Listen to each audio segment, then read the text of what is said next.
Oh my gosh, please do not click away based on the way that I look. Hello, I just wanted to explain where I've been the past 2 weeks because it's been 2 weeks again since I've uploaded. I went on vacation to Myrtle Beach for a week and I had every intention of uploading. I mean, I had videos filmed, ready to be edited. And then I got there and I was like, you know what? I just want to take this time for me and have a vacation. So I hope you guys can understand that.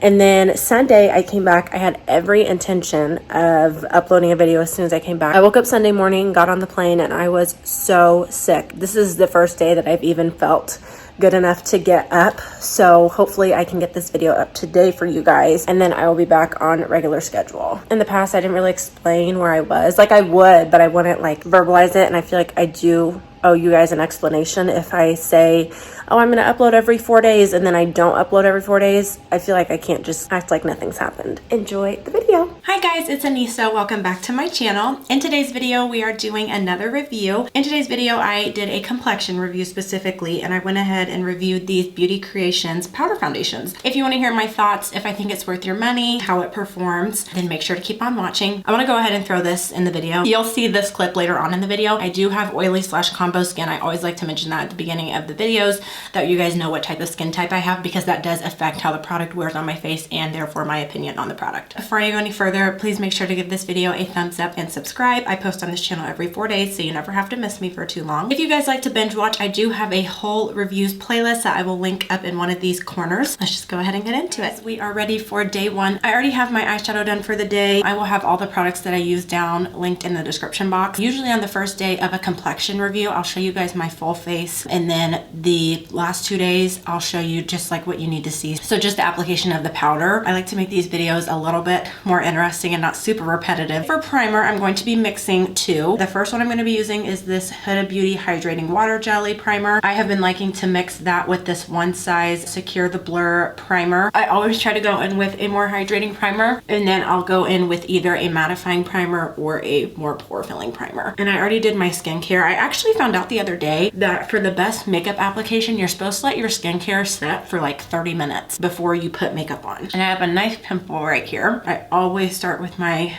areas that are more porous, my T-zone, just like most people. I like this primer because it actually does kind of feel a little bit hydrating. It is really pore filling, but it doesn't feel super clogging. I really like to make sure that my primer is worked into those places that my pores tend to be bigger, and then I'll go in on the rest of my face. Usually I would set my primer with powder, but today I'm not gonna do that because I wanna see how this powder does on its own. For today, I'm just going to go in with one foundation. This should be no surprise.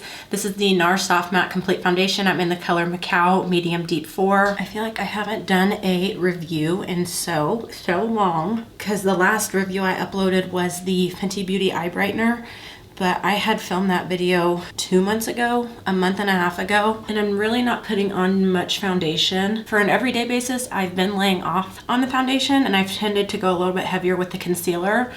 But I'm just doing a light layer today because I want to see how much this powder foundation actually does cover. Before I apply this powder, I do just want to look at my skin. That way I can see what's going on, and if there's anything going on weird with my skin now, like if I tend to have any dry patches or anything, I want to note that now. That way I don't blame it on the powder foundation. My cheeks have been acting a little weird, like especially over here. I don't know if it's a breakout or an allergic reaction that I have. Brows are carved out. Now we are ready for concealer. For concealer today, I'm just going to be using these Juvia's Place I Am Magic Concealers, and I like to mix the colors 10 and 13. I feel like we'll be okay with just 10. I don't feel super talkative today, guys. Maybe it's the rain that is making me so lethargic. Setting the under eyes with this Laura Mercier loose setting powder, and this is in the color Translucent Honey. It does a really good job of setting, but it also does a little bit of brightening, so that's why I like it for the under eyes. The day that I find a powder as good as this one, I may just drop dead. Going to finish my eye makeup because we're done with the eye area, and then we'll go ahead and do the powder. Before I try this powder foundation, I want to go ahead and tell you guys a little bit about it. I usually don't save the boxes that stuff comes in, but I wanted to show you guys. This is what it came in, and it also did come with a pamphlet, so I don't have to Google anything. I can just tell you guys all about it on here. This is from the brand Beauty Creations, and this is the Flawless Stay Powder Foundation. Medium to full buildable coverage, long wearing pressed powder that that applies seamlessly with a radiant velvet finish. You can use it alone to even out your skin tone,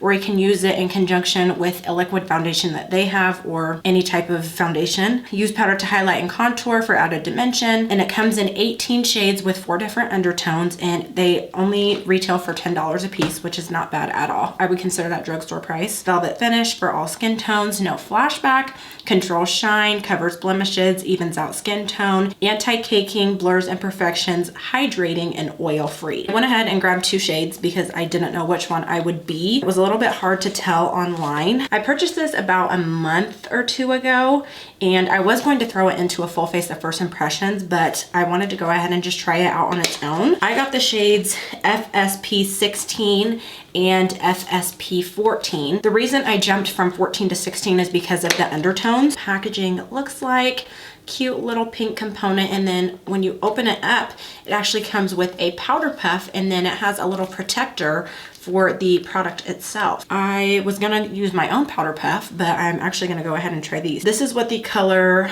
14 looks like, which looks like it's gonna be a little bit too light.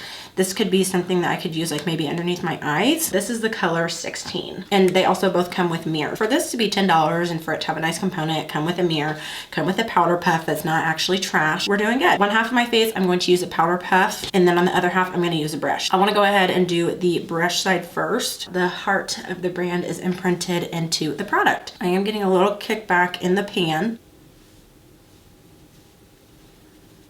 Oh.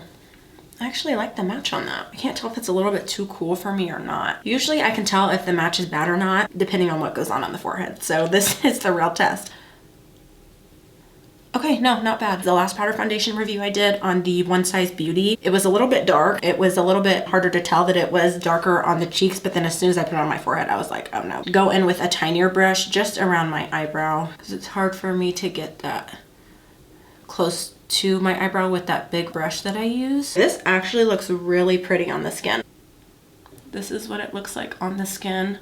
Does a very good job at smoothing, considering all the texture that I have. I feel like this is not bad at all. Usually with a powder puff, you're gonna get a little bit more coverage. And this isn't like a typical powder puff. It's not like a cotton material. This is more of like a sponge material. So that's interesting. Dip into it.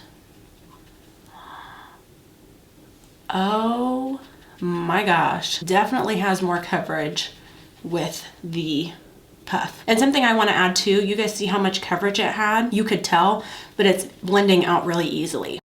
It's blending out like a dream. And I'm just comparing this to the One Size because that's the thing that I've tried the most recently. I feel like it had really good coverage, but it was really hard to blend in once you got it onto the skin. Okay, let's see what the forehead looks like. Okay, thank God.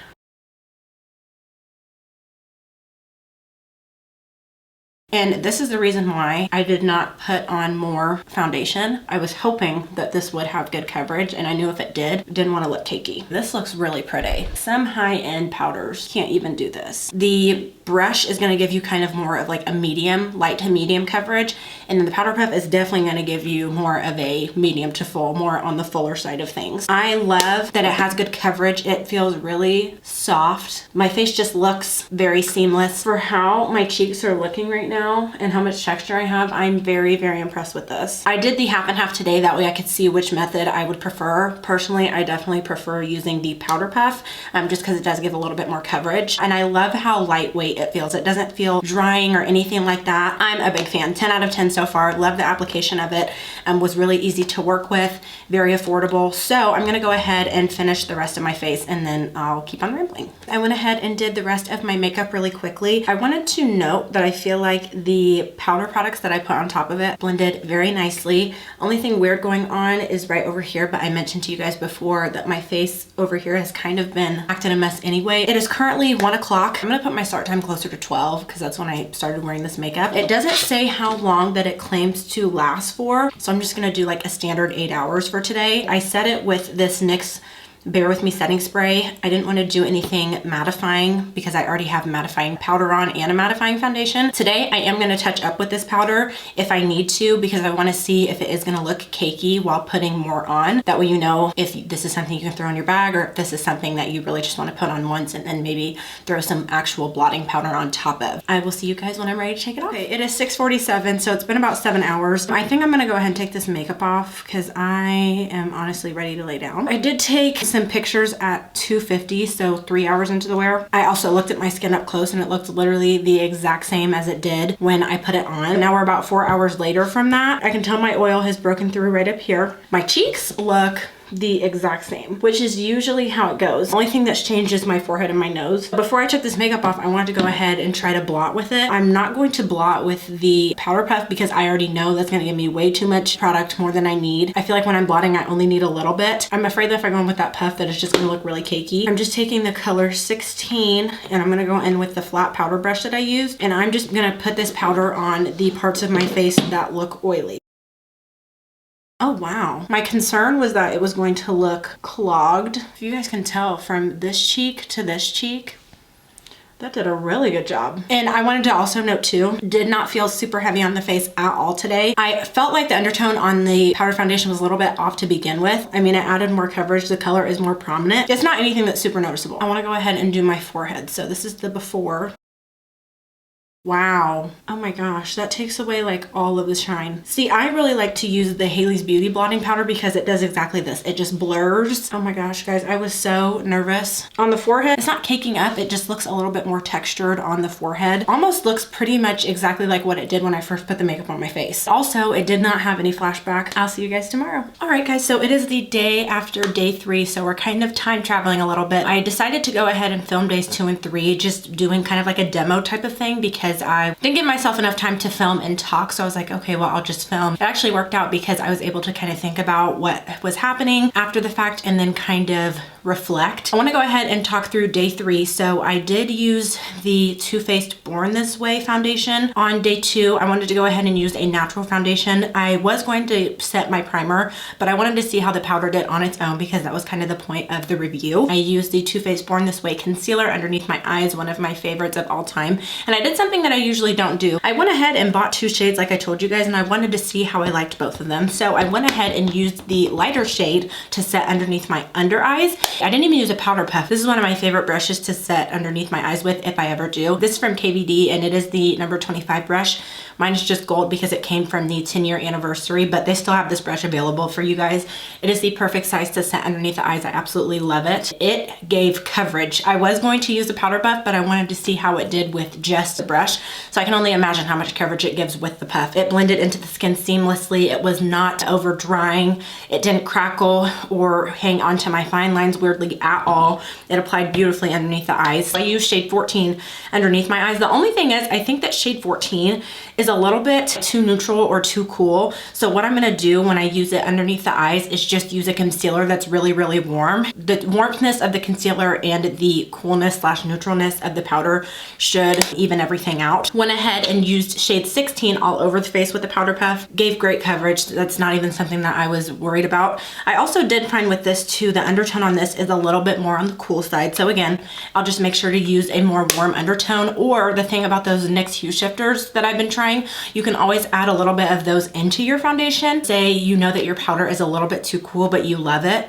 You can go ahead and put a little bit of the warm shade in your foundation and it'll even everything out. I use the powder puff on my cheeks and then I use just a flat top powder brush on my forehead because I found that if your powder is not the correct shade, you can kind of more so get away with it on your cheeks. But the forehead, I don't know if it's just that part of your face. I don't know what it is about it, but you can tell that it's the wrong shade. It just gives a really soft, focused, blurring effect to the skin. It is super lightweight. I mean, throughout both days, 2 and 3, I was constantly forgetting that I actually had makeup on my face. It wasn't super heavy or anything like that. Day 2, I touched up with the Haley's Beauty, the Invisible Blotting Powder, but I did not keep it on. I just wanted to see how it looked. I didn't wear it any longer. I just got on camera real fast to blot my face before I took it off, just because I wanted to see how the two blended and meshed together. My face looked like it did when I first put my makeup on. You guys will see there was a little bit more oil that broke through on my forehead, but I knew that that was going to happen because I didn't put as much powder on my forehead as I did my other areas of my face. My cheeks always seem to stay completely the same throughout the day. The only thing that ever really breaks through is my nose, my forehead, and my chin has started to do it, which it never did that before. Day 3, I spot concealed my areas on my face that are super red. I did spot conceal with a lighter concealer. I didn't think it was gonna be that light. It was the Maybelline Fit Me in the shade 35. Blended that out with a brush. And then I didn't even put foundation on. I just used the powder and it looked really good. I would say like medium to full coverage, more leaning so on the full side. Again, very lightweight. And I was surprised because I thought that it would kind of break, my oils would break through sooner since I didn't have like a foundation or anything on. And it wore pretty much exactly the same as it did when I wore a natural finish foundation. I blotted my face, I think at like 6-ish. No, I blotted my face at 7 and I had the makeup on from 7 to 10. And after I blotted, only a little bit of my oil actually peeked through. The fact that these are $10, 10 out of 10, I don't have any complaints. Besides the fact that the undertones were not perfect for me, but that's something that can be fixed. If you guys can get your hands on these, I would 100% recommend. These are better than a lot of high-end pressed powders that I have tried, if that tells you anything. You guys will be seeing a lot of these in the future. Even though they're not sold in the drugstore, I consider them drugstore because they are drugstore price, so don't be surprised if you see them in a full face of drugstore, full face of nothing new. I would highly recommend, and not enough people talk about products like this. And you are supporting a smaller indie brand, so that is always amazing. I'd 100% recommend. I would repurchase, and I will be repurchasing when I empty out both of them. I hope you guys enjoyed today's review. If you guys love to watch reviews, lucky for you, I have a whole playlist that I will link right up here for you guys. If you enjoyed today's video, please give it a thumbs up and subscribe. I post on this channel every 4 days. Let me know if you guys have tried this powder and your thoughts on it, or if you're going to try it. Thank you so much for watching, and I'll see you in the next one. Bye.